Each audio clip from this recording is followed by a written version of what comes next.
Phone के उस पार का प्यार और इस पार बिखर गया एक मासूम का संसार।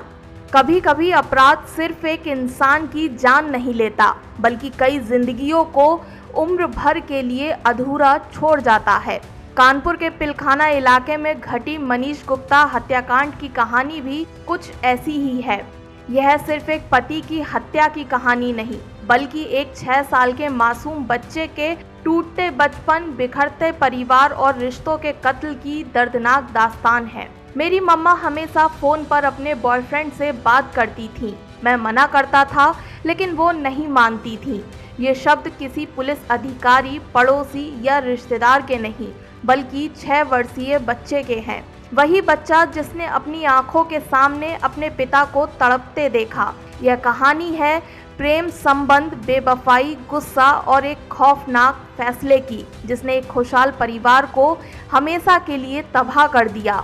यह कहानी सिर्फ एक हत्या की नहीं, बल्कि उस मासूम की है जो आज भी अपने पापा के लौटने का इंतजार कर रहा है।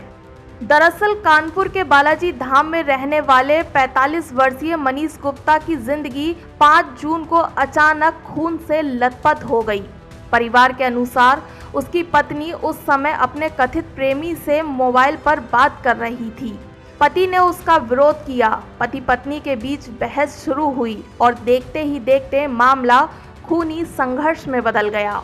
बेटे के मुताबिक उसकी मां ने पहले अपने पिता के हाथों पर चाकू से वार किए, इसके बाद पेट में कई बार किए गए। घर में चीख पुकार मच गई। जब तक परिवार के लोग कमरे तक पहुंचे, मनीष गंभीर रूप से घायल हो चुके थे। परिवार का दावा है कि निहारिका पिछले 3 वर्षों से जम्मू के रहने वाले एक युवक के संपर्क में थी। दोनों की फेसबुक पर दोस्ती हुई थी, जो बाद में कथित प्रेम संबंध में बदल गई। फोन पर घंटों बातचीत होती थी। यही बात घर में विवाद की वजह बनती जा रही थी।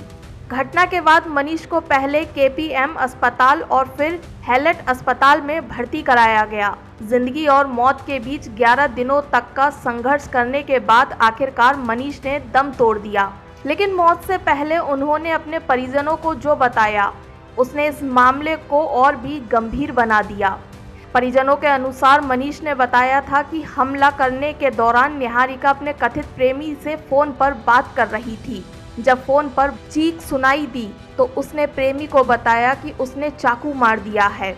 आरोप है कि दूसरी तरफ से जवाब आया कि पति का काम तमाम कर दो।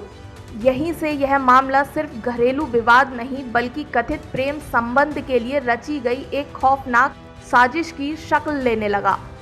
लेकिन इस कहानी का सबसे दर्दनाक किरदार है 6 साल के बेटे का, जिस उम्र में बच्चे खिलौनों और कार्टून की दुनिया में खोए रहते हैं। उस उम्र में बेटा पुलिस, अस्पताल और मौत जैसे शब्दों के बीच खड़ा है। पिता की मौत के बाद भी वह अपने दादा रामकिशोर गुप्ता का हाथ पकड़कर घर में घूमता रहा और बार बार एक ही सवाल पूछता रहा, पापा कब आएंगे। जब मनीष का शव कफन में लिपटकर घर पहुंचा, तब भी किसी ने उस मासूम को नहीं बताया कि सफ़ेद कपड़े में लिपटा व्यक्ति उसका पिता है।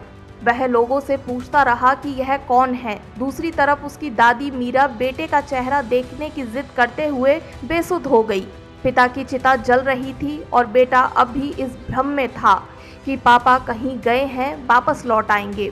बल्कि इतना ही नहीं, जब दादा ने उसे बताया कि उसकी मम्मी भी जेल चली गई है, तब भी उसने मासूमियत से जवाब दिया, मम्मा जेल नहीं गई है, वो तो पुलिस स्टेशन में बात कर रही होगी।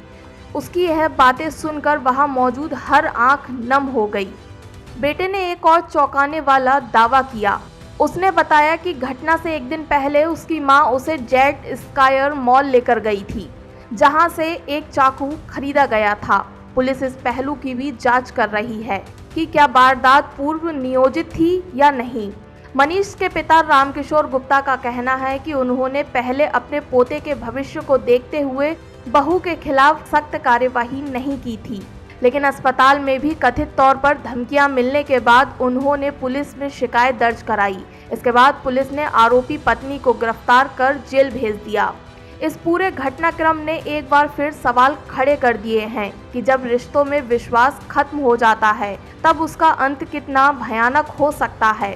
प्रेम, विवाह, परिवार और जिम्मेदारियों के बीच जब छल और धोखा प्रवेश कर जाते हैं तो उसकी कीमत सिर्फ पति पत्नी नहीं चुकाते, बल्कि सबसे बड़ा नुकसान उन मासूम बच्चों का होता है जिनकी दुनिया उनके माता पिता से शुरू होकर उन्हीं पर खत्म होती है। बेटा आज भी इंतजार कर रहा है, उसे अब भी लगता है कि उसके पिता लौट आएंगे और उसकी मम्मी पुलिस स्टेशन से घर वापस आ जाएंगी। लेकिन हकीकत यह है कि एक फ़ोन कॉल, एक अवैध रिश्ते और कुछ मिनटों के गुस्से ने उस मासूम के बचपन से माँ बाप दोनों का साया छीन लिया।